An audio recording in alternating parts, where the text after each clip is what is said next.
Mesdames et messieurs, chers téléspectateurs, bienvenue dans cet entretien avec Monsieur Valentin Katako Okito. Il est acteur politique. La République démocratique du Congo a accédé à sa souveraineté le 30 juin 1960. Et 60 ans après, quel bilan pour la RDC, notamment sur l'aspect politique, économique et social.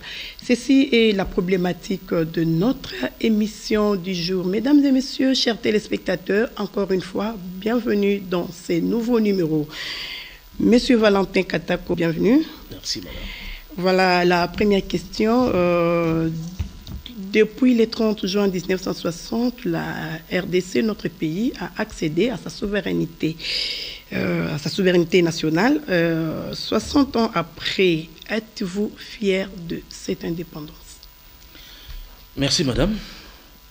La bonne réponse à cette question, être fier ou ne pas être fier, dépend des repères, de point de vue où l'on se situe. Si l'indépendance veut dire l'accession à la liberté pour un peuple longtemps muselé, oui, je crois que les partisans de cette réflexion diront qu'ils sont fiers d'être finalement libres du joug du colonisateur. Si par contre l'indépendance veut dire accéder à un état matériel, des choses auxquelles on n'avait pas droit avant, à un bien-être et à une certaine évolution sociale, je crois que ceux qui pensent comme ça diront qu'ils ne sont pas fiers. Mais en ce qui me concerne, pour mieux répondre à cette question, je dois cerner la question de l'indépendance. Qu'est-ce l'indépendance? Nous avons été indépendantés par qui et au nom de quel pouvoir? Parce que autour de la question de l'indépendance de notre pays, il y a beaucoup de réflexions. C'est ce que nous voulons savoir. Merci, madame. Qui a donné l'indépendance au Congo? C'est la Belgique, naturellement. Même les enfants de la maternelle répondront, c'est la Belgique. Mais à partir de quel moment la Belgique a eu le pouvoir sur le Congo, le pouvoir de coloniser sur le Congo? Tous nous savons, à partir de 1908. Et par une magie tout à fait spéciale. Pourquoi je dis magie? Parce que l'histoire du Congo, c'est une histoire sui generis, c'est une histoire exceptionnelle. Dans l'histoire de l'humanité, aucun État, aucune nation n'est née comme le Congo est né. Et donc, vous allez vous rendre compte que c'est la volonté d'un individu, pour au moins sur le plan historique, la volonté d'un individu qui a cédé son bien, sa propriété, sa chose à une nation, la Belgique. Oui. Et une fois la Belgique a eu l'autorité sur le Congo, quelques années plus tard, en 1960, la Belgique s'est désolidarisée ou s'est vue contrainte de libérer le Congo. Et on a appelé ça l'indépendance. Mais qu'était le Congo avant que la Belgique ne les colonise? Le Congo existait-il? Y avait-il un État Congo? Moi, j'ai dit que oui, l'État Congo a existé depuis 1885. Et il était quel État? Il était un État indépendant. C'est-à-dire, avant 1960, oui, le Congo existait et il était indépendant. Et il s'appelait État indépendant du Congo. Et en 1960, quand la Belgique est partie, qu'est devenu le Congo? Est-ce que c'est devenu une République démocratique du Congo ou une République du Congo? Non.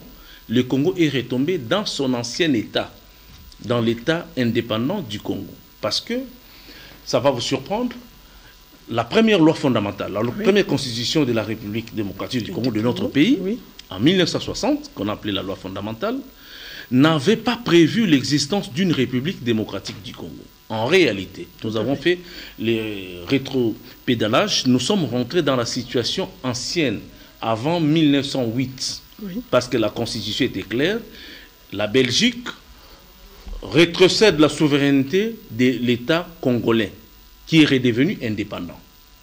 En ces jours, on doit se poser des questions. Sommes-nous continuellement l'État indépendant du Congo, mis en place par le roi Léopold belge, ou sommes-nous un État que nous-mêmes nous avons mis en place? C'est ça la question, c'est à partir de ce moment-là que je saurai si je suis fier ou si je ne suis pas fier. Mais à mon avis, nous sommes dans cet État-là, créé par le roi Léopold II, l'État créé par les étrangers, l'État dont les structures avaient été mises en place, ce sont les mêmes structures qui continuent à nous accompagner jusqu'à ces jours. Donc, à mon avis, je ne suis pas fier de l'indépendance du Congo. Vous pousse à dire que le Congo n'a jamais été totalement indépendant? Non, pas totalement. Le Congo n'a jamais été indépendant dans l'esprit des autochtones. Parce que vous comprendrez que quand le roi Léopold a créé le Congo, les Congolais que nous sommes, nous n'étions pas des Congolais, nous étions des autochtones. Et la loi qui régissait l'État indépendant du Congo, qu'on a appelé la charte de Berlin, a prévu la nationalité des occupants de cet espace géographique qu'on appelle les Congo. C'était des Congolais, mais ce n'était pas votre grand-père, ce n'était pas mon grand-père. C'était le blanc qui était là, qui était des Congolais. Oui, tout à fait. En dehors de ces Congolais-là, à l'article 6 de cette charte-là, il y a des étrangers qui venaient, qui se trouvaient dans l'État congolais, qu'on appelait, qui étaient aussi des Congolais, et les autochtones. Mais pour les autochtones, il fallait un processus d'émancipation pour qu'ils deviennent des Congolais. Donc l'État mis en place par le roi belge, c'était l'État pour les autres, ce n'était pas encore pour nous. Pour autant que nous, Congolais, nous n'avons pas encore pris conscience de créer notre propre État, de créer notre propre République démocratique du Congo. Donc, madame, je ne suis pas fier, ou bien au contraire, j'ai des larmes parce que je ne sais pas ce que je vais léguer à mes enfants. Maître, si vous était demandé de faire un bilan, notamment sur l'aspect politique, économique et social, que diriez-vous? Ce n'est pas facile de faire le bilan du Congo. Ça dépend toujours des points de repère. Quand on demande à un politicien des années 60 et jusqu'à ceux de ces années ici, oui. Publiquement, ils diront que le bilan est catastrophique, il est négatif. Au même moment, il reconnaîtra que c'est lui-même qui est l'acteur de ces bilans-là, qui est totalement positif. Justifiez votre réponse. J'en arrive. Le politicien répondra que ça va parce que peut-être pour des raisons certaines, il s'est empoché quelque chose, il a de l'argent, il vit sa vie et au dépend de la population. Donc pour le politicien, pour ceux qui vivent des mamelles de l'État, c'est une très bonne chose, au plan politique comme au plan économique. Mais quand je réfléchis comme étant la population, comme étant la base, comme étant le souverain primaire, comme on prétend le dire, oui. Je crois qu'au plan politique, nous avons sombré dans une république des incertitudes, madame. Parmi les 60 ou 90 millions, déjà il n'y a pas de statistiques pour savoir sur combien nous habitons. Quand vous préparez chez vous, vous savez que je prépare pour 5-6 personnes, mais quand on dirige un État, on ne connaît même pas le nombre des habitants, c'est déjà un problème qui prouve déjà que tout est négatif. Tout est négatif. Mais alors, je vais arriver. Quand on pose la question à la population, est-ce qu'au plan politique, au plan économique ou au plan social, est-ce que ça va? Je crois que même les enfants des écoles primaires vont nous répondre pour nous dire que rien ne va. Au plan politique, pourquoi ça n'a pas été? Parce que le dirigeant politique congolais a manqué cruellement et très désagréablement une seule chose, je vais vous scandaliser, il a manqué l'intelligence. Oui. Vous allez me dire, les Congolais ont beaucoup étudié. Oui. Mais les études, peut-être on aura le temps un jour d'en parler, les études... Allez à l'essentiel. Merci madame. Ne procurent de l'intelligence que quand l'auteur de cette intelligence est à mesure de trouver des solutions aux problèmes de sa société. Mais quand les intelligences se réunissent pour être incapables de trouver des solutions aux problèmes qui sont les leurs, oui. Là, il n'y a pas d'intelligence. Alors là, j'ai dit, le politique congolais a manqué de l'intelligence, a manqué cruellement de l'intelligence. Qu'est-ce que je veux dire par l'intelligence? A manqué de vision, de leadership. Le Congo n'a jamais connu un véritable leadership effectif, capable de drainer les ambitions et les intérêts d'un peuple vers un bonheur précis. Donc au plan politique, c'est très très sombre comme bilan. Au plan économique, pour autant que nous n'avons pas de références, nous nous sommes plus alignés dans les repères des valeurs économiques certaines. Pour autant que le Congo est incapable de s'assurer sa propre production, je vous dis, madame, que nous avons sombré littéralement dans un chaos terrible. En 1960, les revenus nominaux par tête d'habitat étaient beaucoup plus importants que ce que nous sommes aujourd'hui. Oui. Et au jour le jour, nous ne faisons que sombrer dans les décombres. Donc, on me demandait au plan économique, je dis que ça ne va pas. L'intelligence aurait prévalu que les véritables enjeux économiques ou des véritables objectifs économiques tels que l'autosuffisance alimentaire, l'accroissement de revenus par tête d'habitant, ou peut-être l'amélioration de la qualité de la vie, soient des véritables priorités des gouvernements. Or, nous n'avons pas des systèmes de gouvernance, nous n'avons pas des pensées économiques justes, capables de transformer notre potentiel naturel vers un potentiel pratique. Donc au plan économique, c'est catastrophique. C'est catastrophique. En plus, nous avons des véritables enjeux, ou plutôt des véritables contraintes. Nous n'avons jamais étudié les contraintes qui nous empêchent d'aller vers les développements. Les jours où nous allons cerner ces contraintes, nous allons d'abord définir nos priorités économiques, nous allons définir les contraintes qui nous empêchent d'aller vers les développements, et nous allons solutionner ces contraintes-là. C'est à partir de ces moments qu'on peut dire qu'au plan économique, ça pourrait marcher. Et au plan social, vous vivez ce que nous vivons nous tous, donc inutile de nous alarmer là-dessus. À vous entendre parler, est-il possible de réécrire autrement l'histoire de la RDC? Oui, il est tout à fait possible. La RDC, c'est un État très, très miraculeux. Je dis toujours, il y a une mystique autour du Congo.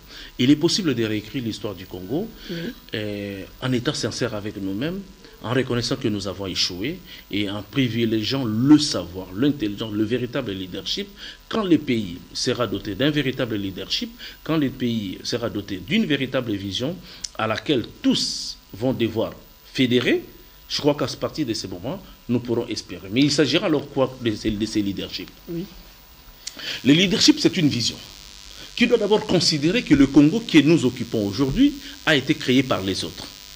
S'il a été créé par les autres, nous avons un problème. Donc, avec l'histoire, nous devons réparer notre propre histoire. En ceci que le Blanc a fait de nous un État. Il a créé un État pour nous. Mais nous-mêmes, nous n'avons jamais émis la volonté d'être un État. Donc, si je comprends bien, les problèmes de la RDC, c'est les Congolais eux-mêmes. C'est d'abord nous-mêmes, parce que c'est une prise en conscience personnelle. Les autres, ils ont fait ce qu'ils ont fait, ils nous ont donné un État. D'ailleurs, on devait leur dire merci. En dépit de tous les dégâts qu'ils ont commis dans l'histoire, on devait leur dire merci parce qu'ils nous ont donné un État, ils nous ont donné une structure matérielle, même culturelle, et qui est même notre moyen d'expression aujourd'hui. Mais quand nous-mêmes, nous n'allons pas prendre conscience de créer notre vouloir vivre ensemble, vous allez vous rendre compte que moi, je suis Tétela. Vous, je crois que vous êtes Luba. Et puis, quelqu'un d'autre peut être Mupende. Ou est-ce qu'il est arrivé un seul instant où les Congolais nous ont mis à table pour dégager notre envie de vivre ensemble? Est-ce que mes chefs de terre, mes rois, qu'on appelle abusivement les chefs coutumiers, se sont réunis un jour pour dire que moi, les Bapende, moi, les Nandé, moi, les Mongo, nous voulons créer un État, nous voulons vivre ensemble. On n'a jamais fait ça. On nous a imposé un État. Mais l'envie de vivre dans cet État n'y est pas encore. S'il faut rêver un Congo, on doit commencer par un véritable pacte. Un pacte républicain. Un pacte qui va unir toutes les tribus du Congo à travers leurs chefs de terre, que moi j'appelle non-rois. Non-rois. Ils doivent s'unir, qu'on appelle abusivement les chefs coutumiers. Ils doivent s'unir, ils doivent signer un pacte républicain qui engage tout le peuple congolais. Et à partir de ce moment, beaucoup de choses vont découler d'elles-mêmes. Beaucoup de soucis que nous connaissons aujourd'hui, la problématique de la crise de l'Est, ça va se résoudre de soi quand les chefs de terre vont se réunir, vont signer un pacte qui va devoir nous engager. Je vous donne un exemple, madame. Quand il y a des tueries à Beni et partout à l'Est, le peuple congolais de l'Est ou du centre ne se sent pas concerné par ces morts directement. Pourquoi? Parce que l'âme Congo n'existe pas. Nous n'avons pas encore su créer l'âme Congo. Il faudrait que le Congolais arrive à créer ce que j'appelle l'âme du Congo. À partir de ce moment, tout pourra décoller, tous les meilleurs projets pourront être réalisables. Les premiers présidents de la République, Joseph Kasavubu, vient d'être élevé au rang de héros national par le président Félix-Antoine Tshisekedi Tshilombo. Oui. Est-ce qu'il mérite-t-il cette élévation? Je crois que tous les Congolais méritent d'être des héros, surtout ceux qui ont dirigé. Je crois qu'on comprend qu'à la longue, tous ceux qui dirigent les pays vont finir par être des héros. Selon vous? Selon ce que nous sommes en train de constater sur le terrain. Selon moi, il devait y avoir un critérium, des études ou peut-être même un institut national des héros qui pourrait étudier qui est héros, qui n'est pas héros. Les héros de mon pays, ce sont ces enseignants qui sont répartis à travers l'étendue du territoire national.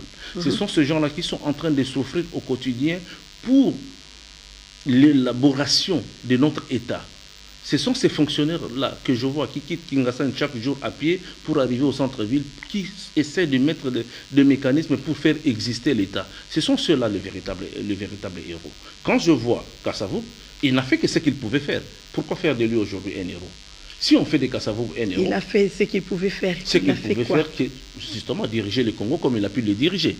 Sans orientation, sans vision de développement de demain. Et c'est peut-être ça le bénéfice pour lequel il est devenu héros. Et si on fait de lui un héros, c'est que Mobutu doit aussi être héros. Parce que Kabila est devenu héros du fait de son fils, et que comme aussi Tshisekedi est devenu héros du fait de son fils. Mais on ne s'est jamais posé la question. Quand on est héros, qu'est-ce qu'on a fait pour être héros? Donc, Kassavou, moi j'applaudis qu'il soit héros. Et donc je voudrais que tous les présidents, même Tshisekedi aussi, quand il passera, il va devenir aussi héros. 60 ans après. Oui, madame. Oui. Oui, madame. Êtes-vous fier des comportements de nos acteurs politiques, nos opérateurs politiques? Je suis en train de rejoindre depuis pas mal de temps le cercle des politiques congolais qui sont en réalité des comédiens. Sur la place publique, ils passent pour dire des choses auxquelles ils ne sont pas convaincus. Raison pour laquelle dans la gestion du pays, ils ne peuvent rien faire de mieux. Parce qu'ils ne sont même pas convaincus de ce qu'ils sont en train de faire. Aucun politicien congolais ne nous a encore convaincus, ne nous a apporté un véritable projet de gouvernance, un véritable projet de développement. Alors, comment pourrons-nous être fiers de ce genre de personnes? Le Congo ne fait que descendre chaque jour vers l'abîme. Pour qu'on soit fier d'eux, un politicien a la vocation de réduire les incertitudes de la vie d'une nation. Mais le Congolais, dès sa naissance jusqu'à sa mort, il ne vit que dans une vie jonchée d'incertitudes. Quand maman va à l'hôpital pour aller accoucher, elle n'est même pas sûre qu'elle va rentrer saine ou que son enfant ne va pas mourir du fait de la maternité.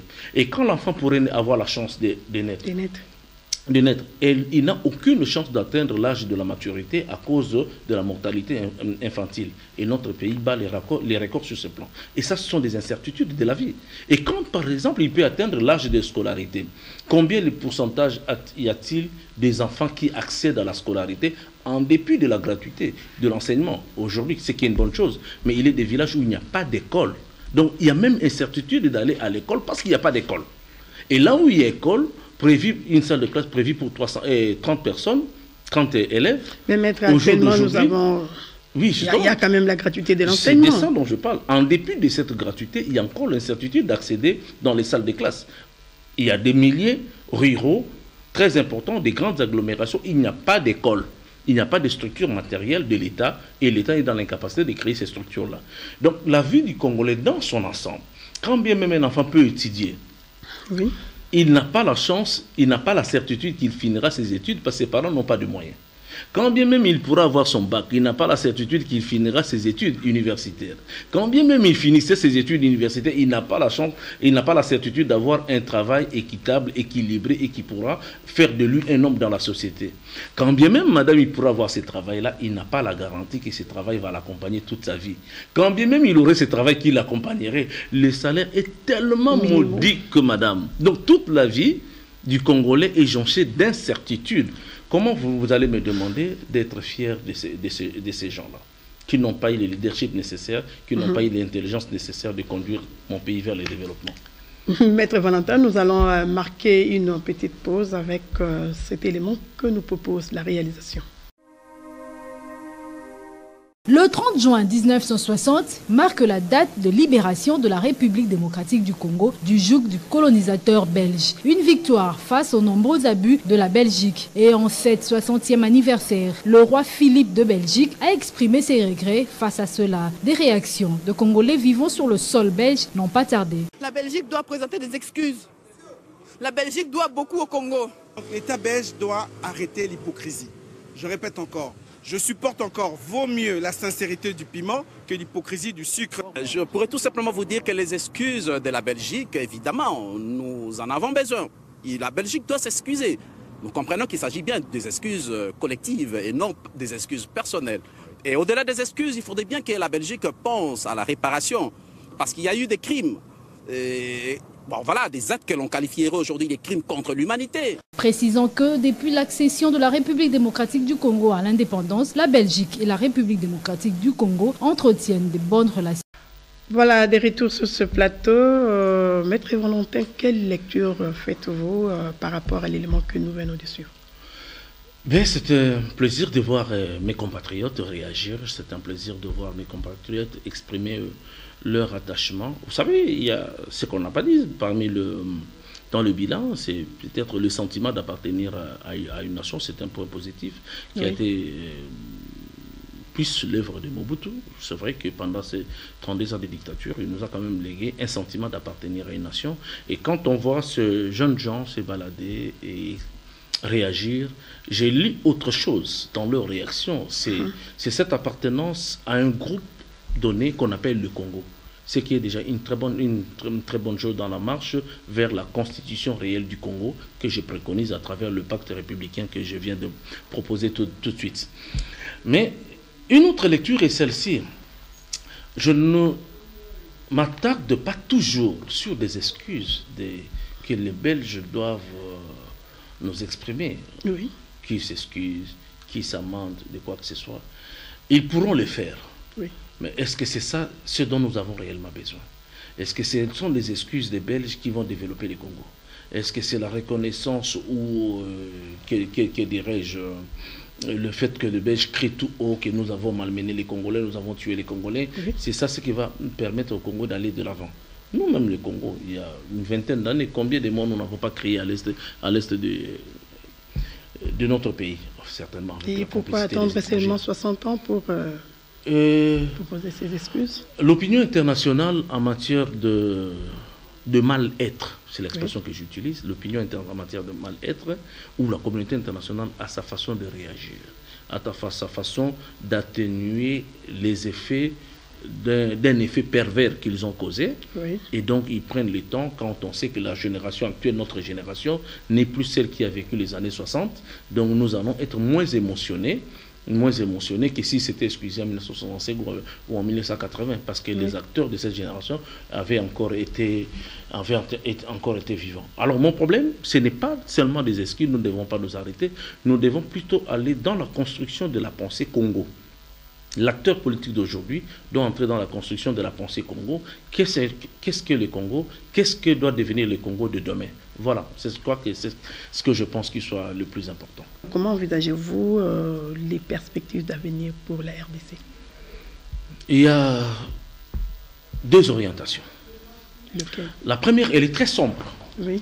Le Congo risque de connaître sa partition à l'instar de nos voisins du Soudan dans les jours qui viennent, parce que l'acteur politique congolais s'est montré tellement inefficace, tellement incapable de donner au Congo sa véritable valeur. Madame, savez-vous que le Congo est le seul pays au monde qui a été créé par les puissants du monde? Le Congo n'a pas été créé par le fait de nous, mais il a été créé par les puissances de ce monde, de l'époque. Autrement dit, à sa naissance, c'était l'enfant des puissants, et donc le Congo était né pour être une puissance. Mais puisque incapable de relever les défis du développement du Congo, le Congo risque de connaître sa partition, le Congo risque de disparaître peut-être pendant notre génération. Et c'est une perspective tout à fait sombre et c'est très dangereux si nous ne prenons pas garde. Tenez, madame, le Congo est environné de 9 voisins. Oui. Au jour d'aujourd'hui, avec la faiblesse sécuritaire, alimentaire, économique, politique du Congo, à supposer que les 9 voisins nous entraient au même moment. Quelle est notre capacité de résistance face à ces agressions? Nous disparaissons. Nous pouvons beau crier Eloko Makasi. Toi Eloko Makasi, c'est toi pète. Nous pouvons donc, la perte du Congo est devant nous et nous sommes en train de danser alors que le Congo est en train de chavirer. Perspective très sombre. Pour sortir de ces chemins très ténébreux, nous pensons à deux choses de manière prioritaire. Il faudrait que l'homme politique congolais et surtout l'intellectuel congolais, c'est à celui-là que je m'adresse. L'intellectuel congolais doit arrêter de croire que les solutions du Congo doivent provenir des politiciens qui sont, je m'excuse, des nains politiques inexpérimentés et parfois sans intelligence, sans charisme, sans leadership effectif, se promenant en cours de route avec des slogans pour calmer l'opinion, mais au fond, ils sont rien. Donc, l'intellectuel congolais doit se dire que l'intelligence, ce n'est pas le discours, ce n'est pas le français. L'intelligence, c'est la capacité de trouver des solutions aux petits problèmes. Je ne parle pas des grands problèmes. Chaque fois que dans un quartier, il y a des problèmes qui se posent, si les gens de ce quartier ne savent pas trouver des solutions, il n'y a pas d'intelligence. Quand même ces quartiers s'est réhabité de 1000 professeurs d'université. Je ne m'en prends pas aux professeurs d'université, même si la plupart sont des répétiteurs des cours qu'ils ont appris il y a 30 ans, 40 ans passés. Bon, je ne m'en prends pas à eux. Mais l'intelligence, nous devons mettre l'intelligence en place pour pouvoir développer notre pays. Oui. Alors, de quelle manière devrions-nous le faire? Peut-être que vous allez me poser cette question. Primo, en privilégiant la voie vers un pacte républicain. Dans ces pactes, nos chefs de terre doivent signer un accord consensuel qui doit constater la volonté de toutes les tribus du Congo de vivre dans un milieu géographique donné et de constituer un État. De sorte que moi, Mupende, je me sente, moi, Mouyanzi, ou moi, de Mangbetu, que je me sente complètement congolais et que les événements qui se passent à l'est ou à l'ouest nous intéressent tous au même moment. Premier procédé, oui. Le pacte républicain. La signature d'un accord entre nos chefs pour vivre ensemble dans cet espace. Deuxième démarche. Il y a eu une conférence, la première, qui a créé l'État congolais. Et dans cette conférence, nous n'avons pas été là. Et les acteurs, les constituants de l'État indépendant du Congo sont encore en vie. Le Congolais d'aujourd'hui doit prendre le courage en main pour lancer un véritable débat sur la création et sur le développement du Congo. Et ça, ce n'est pas une affaire des Congolais seuls, disons, des Congolais de souche autochtone. Mais nous devons engager un véritable débat de société, c'est un débat international sur le Congo, avec les acteurs qui ont créé le Congo, pour pouvoir donner une nouvelle orientation au Congo. En définitive, est-il encore possible de rêver d'une RDC prospère? Oui. Et c'est ça la mystique du Congo. Le Congo n'est pas, je ne le cite pas, le Rwanda, Burundi, Ouganda, qui doit faire des gymnastiques, ou Haïti, ou je ne sais pas quel autre pays. Le Congo est un don exceptionnel de la nature. Tout ce que vous n'avez pas au monde, allez regarder au Congo, le Congo a. Alors, pour développer une telle nation, les intelligences doivent se retrouver à travers ce genre de dynamiques, une nouvelle dynamique pour la République, où toutes les intelligences congolaises doivent fédérer, et moi j'invite les Congolais vers la fédération des intelligences. De tous ceux qui sont à l'est, à l'ouest, au centre, au nord, au sud ou à l'étranger, l'heure a sonné très gravement, où nous estimons que nous devons réunir nos intelligences, nos savoirs, à travers une dynamique qui ne doit plus être à l'ancienne. Du genre, mais c'est des choses comme ça, c'est du vieilli, UDP, c'est du vieilli. Nous devons aller vers de nouvelles dynamiques d'intelligence pour pouvoir booster le Congo vers son développement. Donc, madame, c'est possible de rêver d'une RDC prospère. Et j'en suis tellement convaincu que j'en appelle à nos intellectuels congolais, si je peux me répéter, de rejoindre la nouvelle dynamique et de pouvoir rêver et booster, et créer les conditions pour booster le Congo. Voilà, c'est peut-être un message pour clore cette émission. Avez-vous un message à adresser Oui, j'ai un message. J'ai un message aux Congolais. Je leur dis, en nous regardant droit dans les yeux, que trop, c'est trop. Nous avons été longtemps bernés par la classe dirigeante, par les politiques. Maintenant, il est temps que l'élite congolaise, que les intelligences congolaises se prennent en charge pour développer le Congo. Et pour ce faire, pour ceux qui sont intéressés, parce que ça ne peut qu'intéresser tout le monde, une nouvelle dynamique est en gestation et va devoir voir le jour dans un très bref délai. Nous appelons toutes les intelligences. Quand nous parlons d'intelligence, nous ne parlons pas des diplômes, des intelligences diplômantes. Oui. Mais l'intelligence, c'est tout celui qui est capable de trouver une solution à un petit problème, que l'on soit cordonnier, que l'on soit menuisier, que l'on soit tout ce que l'on est. Rejoignons-nous, formons une dynamique qui va devoir imploser le Congo. Merci. Merci, M. Valentin Katako. C'était avec plaisir de vous recevoir dans notre émission. Mesdames et messieurs, ça n'est fini pour aujourd'hui. Merci de nous avoir suivis. Prochain rendez-vous sur la même chaîne à la même heure. Restez branchés à nos programmes. Au revoir.